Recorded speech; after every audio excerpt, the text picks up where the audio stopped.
Hey everyone, welcome back. I hope you are having a fantastic week. So, in light of the new Barbie movie, I decided to make my Barbie a little bit more disturbing. I'm using gelatin to create a plastic look, and I hope you enjoy it. So, let's just go ahead and get into it.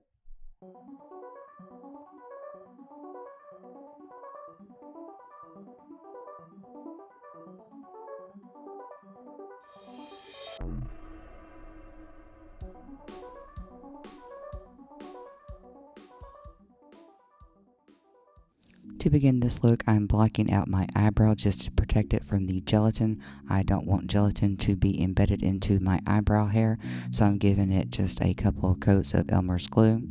And I'm going in with a Maybelline Fit Me foundation that's a couple of shades lighter to achieve that overall plastic doll-like look. And the reference image I'm using today for Barbie is from the early 2000s because her eye makeup is more of a cut crease and has less blue in the look. And after I get that put over the face, I go in with some translucent powder to set that.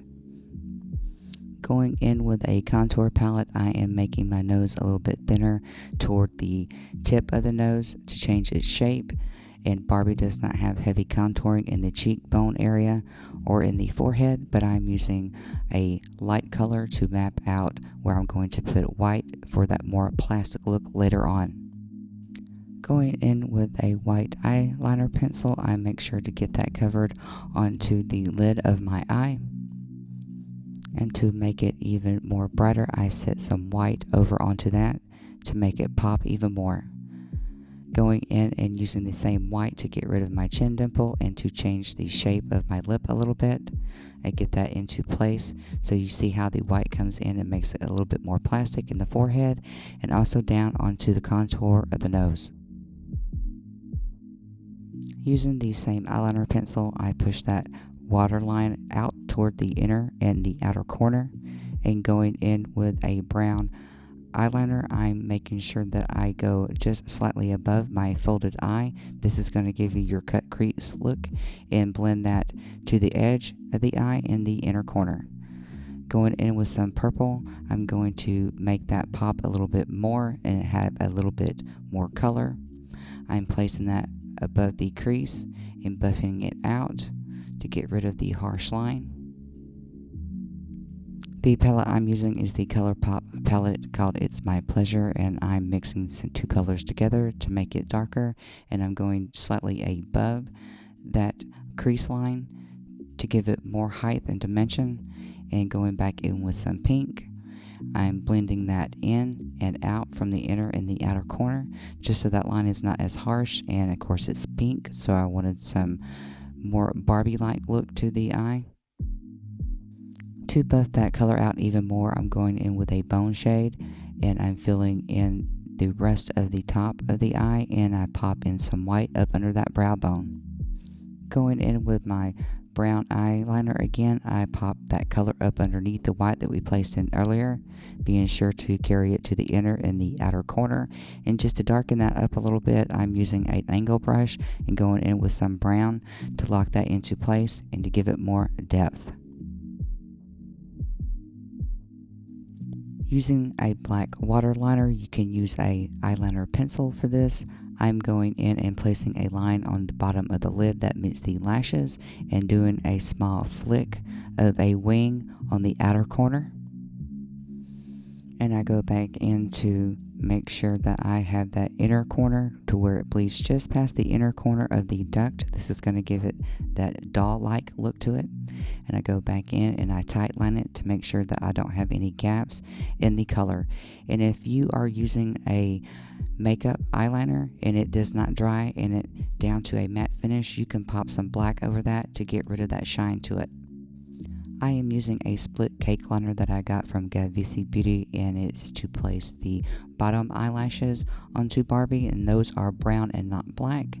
And making sure and looking at my reference photo that I actually have 6 that go along the bottom lash line from that brown, and they all swing out in the direction of the outer corner of the eye.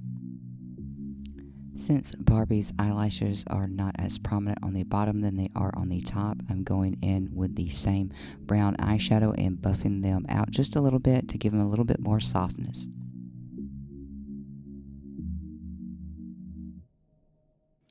And just a little bit of mascara to hide my lashes in this look. I'm going in with the black water liners again, and I'm painting the eyelash on the outer corner and making sure that each eyelash that I put in place goes beyond that cut crease that we used in the eyeshadow. So you want to drag that from the lash line up over the lid and up over into the crease to make sure that you can see those. And this look is based upon when your eyes are open, because Barbie's eyes do not close, so it's going to look a little weird if you have your eyes closed, but it will have the right effect for the Barbie doll eye look when you have your eye open. These top lashes lean toward the outer corner of the eye until it gets up over the pupil, where it begins to become more straight. Using a light pink to accentuate the shape of Barbie's lips, that Cupid's bow is more rounded at the top. And I push more color around to the bottom, and it gives that heart-like shape.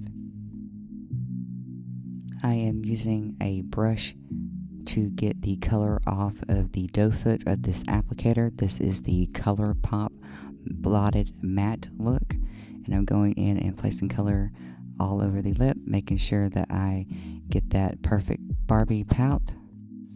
Color Pop's Blotted Matte lipstick is a good way to hide the fine lines in your lips. And going in with a red eyeliner, I pop in some color on the inside at the bottom and the inside of the top of her lip. Using white for the highlight, I place a little along the bottom of the lip and a couple of places along the top of the lip. This is going to give it that plastic look and give us our highlight. I love that Barbie has had so many different looks throughout the decades. If you wanted this to be a retro looking 50s, 60s, 70s, 80s Barbie, that's easy to achieve. And with just a little pop of blush on the cheek, nothing too heavy. And it is time to mix our gelatin. That's gelatin of 2 tablespoons, glycerin of 1 tablespoon, and 2 tablespoons of water. You want to mix this well and pop it into the microwave for 10 seconds at a time until it's well combined. The grit in this mixture will go away and you'll have a sheen to it, and it will start to look runny. I am in my bathroom applying this because I need to be very close to a microwave, because after about 2 minutes this becomes too cool and you cannot work with it. Please be careful and do not burn yourself. Do a little arm test before you apply it to your face. I begin to just layer the gelatin over the eye, making sure that I actually do not push the gelatin into the eyelid itself. I continue to get a base layer to cover up the eyebrow and the eye, leaving spaces that I could see in between the gelatin. And to achieve those drip-like effects, get a lot of product onto your spatula or the tool that you're using, and then place that onto the skin. You can also take some of the gelatin that's at the top and drag your tool down to make it look stretched and stringy. I will have a more in-depth tutorial about how to mix your gelatin, how to pre-mix it with color, how to store it properly, and how to use it for prop blood, so please subscribe, you do not want to miss it. You can see that the gelatin is getting a little bit harder to work with, and I did have to run back to the microwave for 10 more seconds. You can find gelatin and glycerin at the grocery store, but it comes in small packages. If you're looking to do more projects later on, I will have that linked into the description below, where you can find the exact products that I'm using today. Using the same foundation, I go in and color my gelatin to match my face. Be gentle with the application because gelatin will lift up off the skin, but if you have a problem, you can use Pros-Aide Spirit Gum, liquid latex, or the glue stick that you use to block out your eyebrows. I set the foundation with some powder. For depth and dimension, I'm going in with pink, and I'm using that to deepen in the areas and placing pink in for the shadows. Plus also, this is the color that comes up off of the eye, so I wanted to blend that into this look from the eye down and not above the forehead. And the deepest parts of this gelatin get a heavier, darker pink. If you are using eyeshadow like I am, I stick to matte shadows for most of my depth and dimension in my shading and my highlight. But since this is Barbie, if all you have is a shimmery pink, use it. It will be fun and a great look to do. I am using white to highlight this gelatin. Those pieces that are bulk and are protruding from the deeper pockets get a small little wash of white for added dimension.